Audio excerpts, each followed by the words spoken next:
the secret part of leadership that nobody talks about. It's this topic that is relatively unique to lead them up. And I've done a significant amount of research on this to find that this phrase is not brought up very often. Okay. And when I share it with teams, I know it's not brought up often because when I present it to them, almost every player says they've never heard of it before.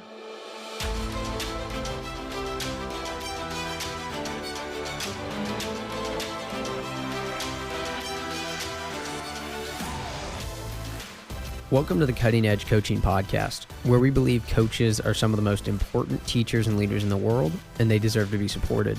I'm your host, Luke Gromer, and every week we're bringing you conversations with coaches, experts, and leaders from across sports that will give you practical ideas and strategies that you can apply in your coaching to develop high-performing teams and high-character people. Coaches, welcome back to part 2 of my conversation with Adam Bradley. Adam founded Lead 'em Up in 2015 and currently has over 3,000 teams of all levels from across the country utilizing their dynamic leadership curriculum to transform their people into the leaders needed to win. He hosts live Lead 'em Up leadership trainings, workshops, professional development sessions, and keynotes around the country to help teams build something special and win. Adam is passionate about pouring into people and helping them become the best versions of themselves. In part 2 of our conversation, we talk about the secret part of leadership we don't talk about, but need to, the 3 levels of followers, coachability, and more. Like always, if you enjoyed the episode and want to grab a copy of the free podcast notes, just go to cuttingedgecoach.com/podcast or click the link in the show details to download a free PDF of notes from this episode or any episode. And make sure you check out summercoachingseries.com to learn more about the event we're offering this summer that can help you level up your coaching. The SES includes 10 weekly presentations plus 2 bonus sessions with coaches and experts from across sports that will help you grow as a coach by giving you practical ideas you can apply in your coaching. When you sign up for the SES, you'll get access to the live presentations, the video replays, a private podcast feed of audio-only replays, detailed coaching notes on each session, and more. The event kicks off June 1st, and you can check out the incredible lineup of presenters and get all the other details at summercoachingseries.com. One note about this conversation with Adam. We recorded this in person at a coaching convention, so you may hear a little background noise at times, but we did our absolute best to edit the audio and make it sound great for you. Now to part 2 of my conversation with Adam Bradley. Enjoy the episode. I want to shift a little bit now and talk about a topic that I think is connected to some of what we've been talking about, and that is the secret part of leadership that no one talks about, but they need to. What is it? Oh man, you are just keeping things mysterious for the audience. The secret part of leadership that nobody talks about.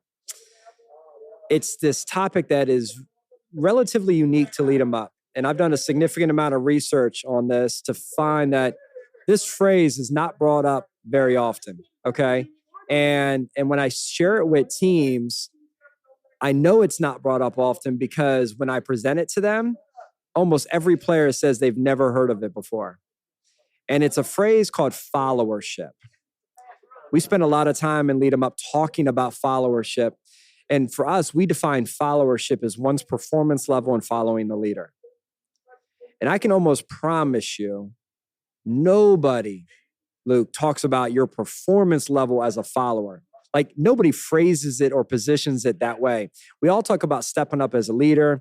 Everyone in their mom has heard leadership, that term leadership, 100 million times, right? But nobody's ever heard followership. But we've really tried to work intentionally to shift that because it's actually the secret to making it all work. You see, it almost doesn't matter how incredible of a leader you are. If every time you step out to lead, you're met with opposition, you're met with defiance, you're met with crickets, all that, right? Now, granted, you could say like, well, that's your job, Luke, to get them to not be defiant, to get them to open up and speak. Yes, that is true. But there also is a responsibility on them to do their part, right? Because there are people in this world that just no matter what you do, they don't want it. Okay? You could be the best leader. So for us, we remind everybody the need to perform at a high level as a follower. And we do it through a concept called rotational leadership. And rotational leadership is the ongoing, forever changing relationship between leader and follower that changes day by day, hour by hour, minute by minute.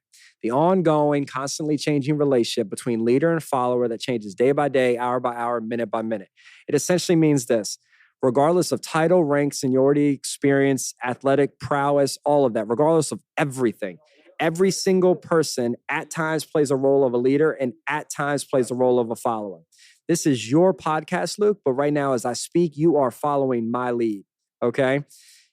I'll be speaking later today to a bunch of leaders. They will be following my lead as I speak, right? So in that case, right, they are leaders, but in this moment, they're followers. They may engage in a conversation later today where they're engaging, they're leading the conversation where everyone else is following. A young person may send a text to the group team chat. That's them initiating the discussion, leading it, right? You pick up your phone after being away, you follow along on the conversation to get caught up, right? I can just go on and on and on. Every single person plays the role of a leader and a follower. It just rotates. It's constantly changing and moving. So doesn't it make logical sense then, Luke, that if we're going to focus on growing as a leader, but yet if we're going to do both roles, shouldn't we also grow as a follower as well? And the reality is when you grow as a follower, you actually enhance and improve the leader through the process. So we say there's 3 levels of followership. There's green, gray, and red. Hence the communication language that we use and lead them up. Reds are challenging to lead. We all know about them. You all have experienced them. They don't listen. They don't respond. They do their own thing. There's a level of ego and arrogance. They think they know it all already. They sometimes clown you, make jokes back, right? All those different things. Sometimes they just give no response. The crickets that you mentioned earlier, they're challenging to lead, okay? Grays are what we reference as easy to lead. They comply. They go with it. They do what's asked of them. They don't really cause challenge. They don't really push back. Most people think, well, that seems like kind of where you want me to be, where I should be, right? Yeah, easy to lead, right? I'm going to do what you tell me to do. Isn't that where you want me to be? And we say and lead them up, good is not good enough if better is an option. Gray is good, but not if there's a better option, which there is, which is green. Green is what we reference as being enjoyable to lead. And the reason it's so powerful, when you think about the word enjoy, there's an action associated. It means to put joy in. And can I perform as such a great follower that when others lead me, they are filled with joy as a result of leading me? That I am performing in my role as a follower in that moment, that they get boosted, they get filled through the experience, right? And we say there's 4 things that you do to kind of represent that. You do a tremendous job thanking the leader. You give energy back to the leader. You show a hunger for more learning from the leader, and you demonstrate growth. Right? You do those things consistently over time throughout the course of the season. I go to a coach and say, Coach, tell me about your experience leading Mike on the team this year. How was it having him on your team? And that's where it ends a coach up saying, oh, what a joy. What a treat. What an honor to have them on my team. What you're saying is they were such a good follower. It filled you with joy for leading them. We want more of them. And the reason it's so critical is because from a leadership standpoint, from a player-led, going back to where we began, if you're going to create a player-led team, you need people that are willing to be led. And the reality is when we suffer for a lack of leadership on our team, it is oftentimes not because we lack leaders, it is because we burn out our leaders. And we burn them out because every time they try to lead, they're met with red followers. And eventually get to the point where they go back to you, coach, and say, Coach, I'm sorry I tried. It's just not worth it. They're just going to do what they want to do. They don't listen, right? Every time I try, they go the opposite route. And this is what's burning coaches out too. 100%. It's burning coaches out because the people we're trying to lead are difficult to lead, okay? So what happens then? Your leadership performance actually decreases because you get discouraged, annoyed, frustrated, tired, exhausted. Where on the flip side, when you're a green follower, right? It actually gets the most out of the leader. I always joke with my teams, like the teams that are like incredible to lead, I can't wait to get with them, right? I can't wait to be with them on Thursday afternoon. I go above and beyond. I think about it. If I have extra, let's say I'm brainstorming a new exercise, I want to try it with them first, right? I want to, if I got extra swag, I want to give it to, like, they're getting the most out of me. So the reality is this: when you perform as a high-performing follower, you're actually leading the leader, which reminds us every single moment of every single day, we need to be adopting a leadership mindset. And for our young athletes who still struggle identifying as a leader because of their personalities, because of their position on the team, and they think the leadership conversations don't apply to them, they need to understand their role as a follower and its impact on the entire leadership spectrum. No. We all lead every single moment, whether you're a follower, leader. And the good news is when you perform as a, green, high-performing follower, the hope there is that when you then step out to lead, you'll be responded and received by high-performing followers on the flip side. So it all rotates. It all helps grow the whole thing. So no one talks about it, but we tried to change that. And we have like 3 or 4 exercises that help create that followership momentum within the program to really kind of drill that in and build some language around unique habits that they can adopt to get it done. It's been powerful. There's 2 things I've got to pull out from here. Actually, the first is this. I'm assuming that you have seen or maybe used the video of the guy who's just dancing like a maniac in this field. I have referenced it. And then another guy comes and joins him as the first follower, and then everyone ends up doing it. That's the first thing that comes to my mind when you talk about followership. It's like, everyone's like, oh, like this guy was dancing crazy and it led to it. No, it's actually that one person was willing to go do it with him. And then it led to everyone else coming along with him. I just love that picture and that image. Yeah, and so we teach a concept off that called first like. And so have you ever seen on social media where young people, they like when a celebrity or someone like they post something, it's almost they write first comment or they write first like. Have you ever seen that before, Luke? Yes. Yeah. It's silly. It doesn't make much sense. But we took that concept and actually put some legs with it and actually incorporated it. So now it's a competition on our teams. This is one of the concepts on followership. First like. When someone steps out to deliver a leadership pass, we say anytime someone delivers leadership, we call it a pass. They are passing leadership, okay? Anytime someone delivers a leadership pass that's designed to move us in the positive direction, we need to race to be the first like, okay? So think about the crickets that you mentioned earlier. I'm on a team and I'm trying to get our team energized because practice is flat, right? We're not sharp and it's evident. It's very clear. And I'm like, hey, let's go, pick it up, let's go. There's almost nothing more awkward than when you do that and it is received with crickets, right? And the reality is, if I'm a leader and that happens once, okay, I'll do it again.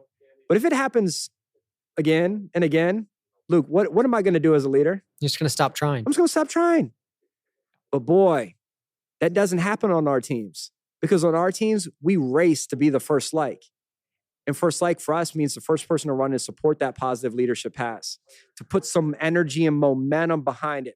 But then we remind our players, using the social media first like theme, we remind our players, what do they call a social media post that gets not just one like, but gets a ton of likes and ton of shares? What do they call that? Viral. Yes. It is the team's responsibility to take that positive leadership pass and make it go viral. We're going to give extra credit and attention to the first like. We're going to celebrate them for helping be that first person to run over and support it, i.e., hey, y'all heard what Luke said. Let's go. Pick it up. Let's go. I got your back, Luke. Right? All of a sudden, you now feel empowered.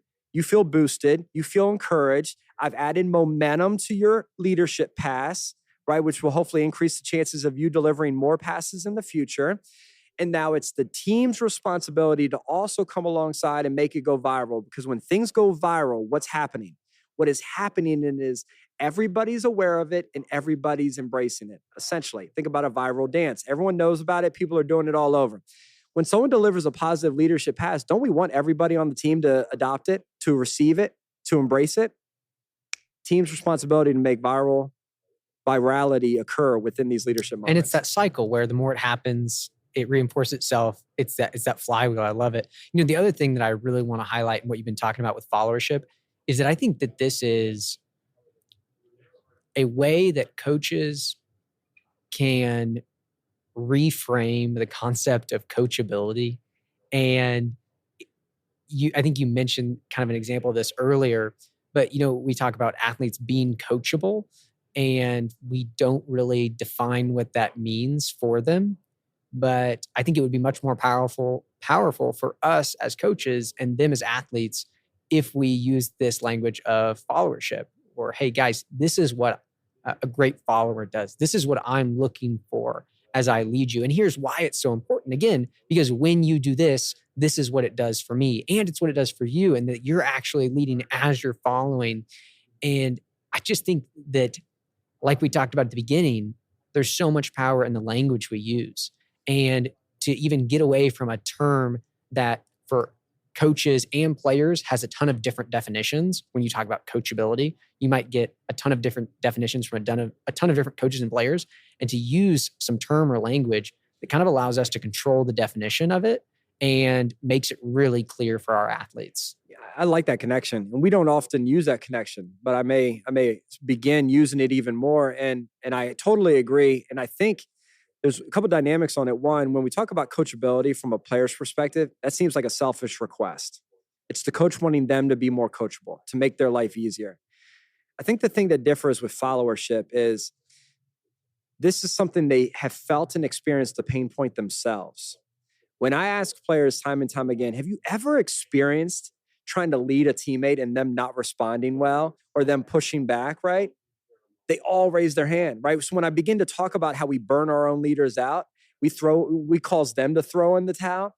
They all can relate to that because they've all experienced that. They all know. And because I usually ask them to describe the red challenging teammate. I'm like, if you've ever had that, tell me, what are they doing or not doing that would cause, and oh my gosh, the players go on. They're like, oh, they don't listen. They do their own thing. They think they know it all. They right? pout. Yeah. They pout, right? Like they get all salty and like, want to fight back. And like they begin to share, which tells me that as they share, they know this. They felt this. They feel this. This resonates. So when you say it then from a coaching perspective, there's a level of empathy there, right? Because you're saying, hey, you know how you don't like it? Right? Because when you tried to lead your guy the other day, you didn't like their response. You didn't feel like they were very open.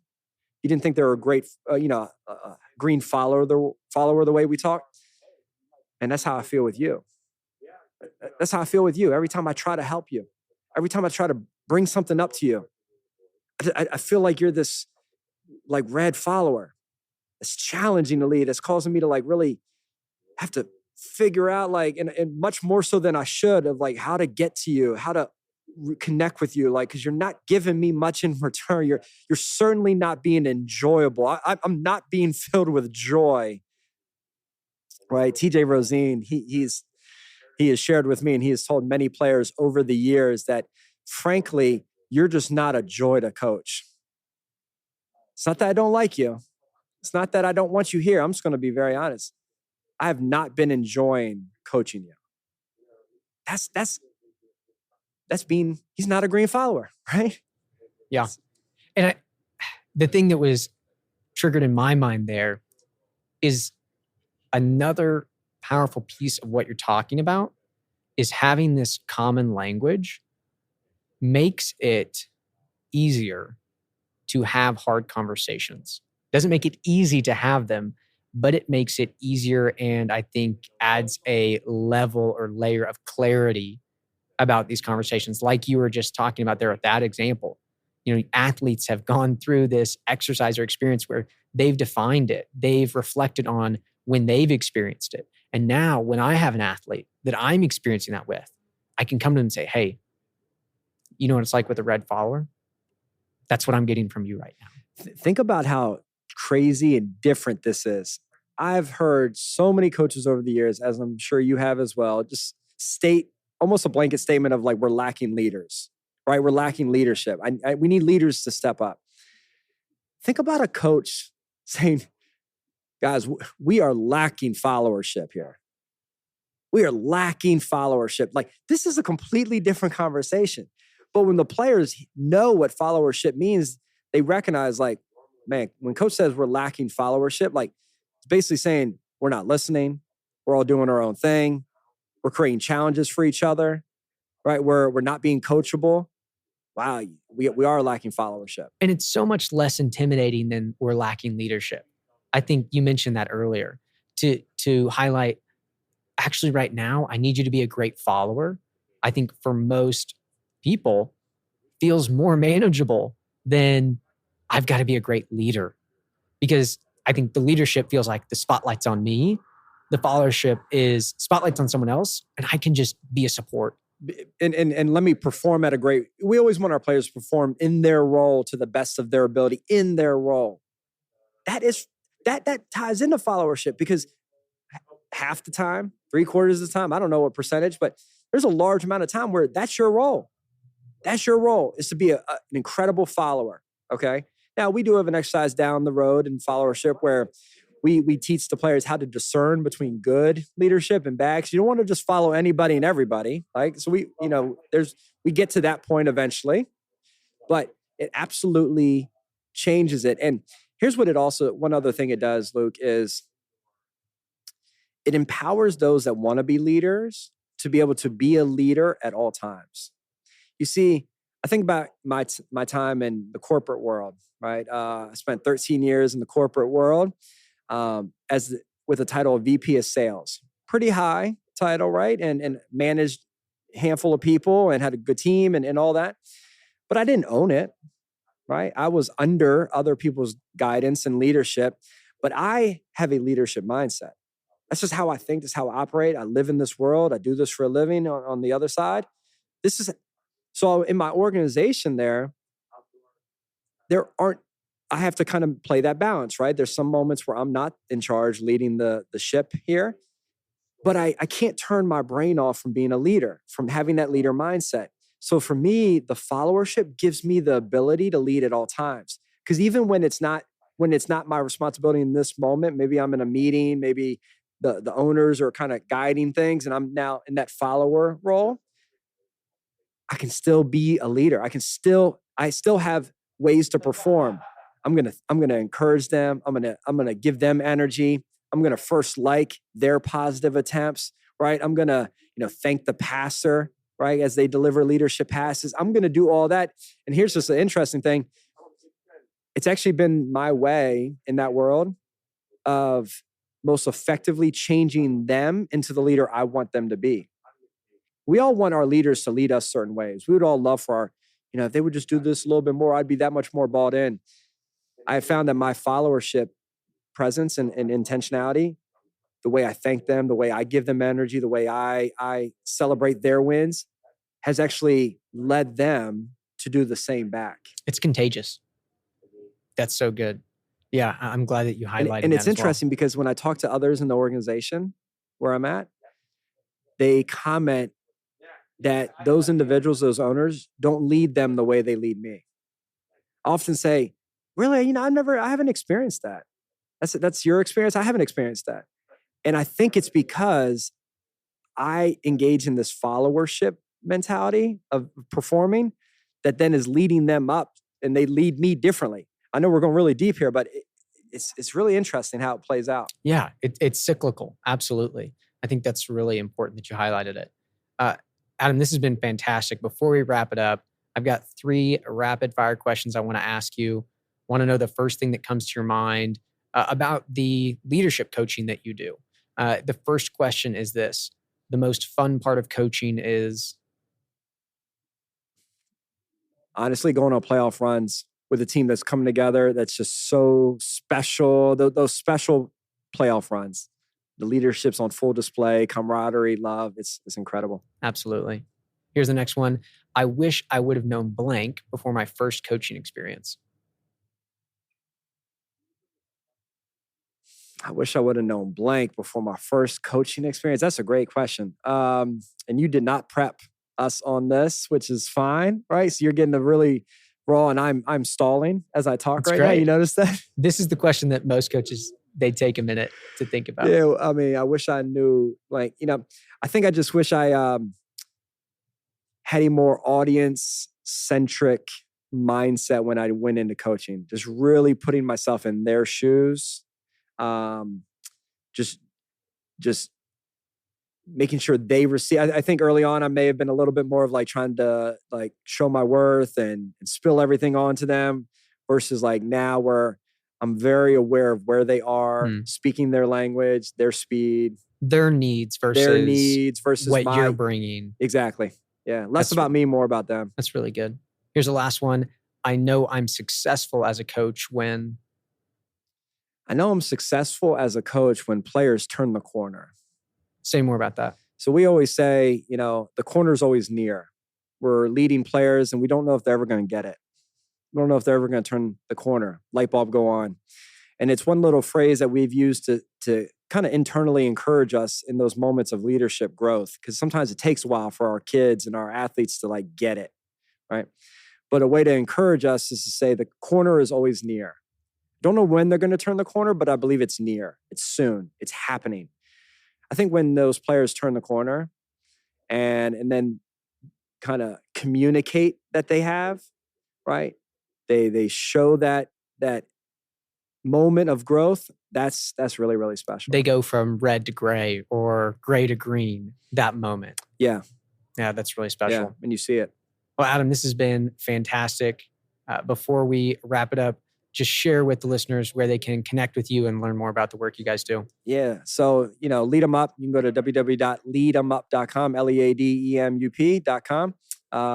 Check out all of our resources there. Try to just give you a variety of different teaching concepts, activities, and drills for you to develop the leaders, the players into the leaders needed to win. And we sometimes get grouped into team building. No, we're people building. You build the people, the team is taken care of. Promise you that. So, Luke, thank you so much for just allowing me to be on. Enjoyed connecting with you. For anyone that listens to Luke and his podcast, man, Luke cares. He is passionate about this. He is genuine and authentic. He is also, in our brief time that he and I have had together in person and over the phone, he is a learner. He wants to learn and grow and in the process, share those things that he's learning and growing with you all. So I noticed that and I recognize that of you. And I celebrate you just because you're doing some really awesome things. Thanks, Adam. And thanks for taking the time to join me. I loved it. Yeah, my pleasure.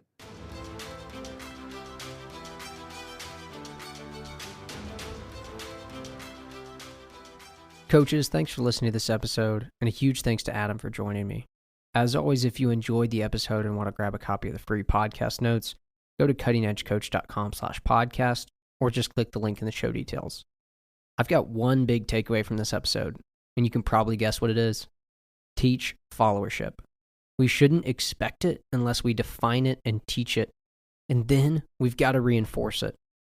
And I also loved the language Adam used around being the first like.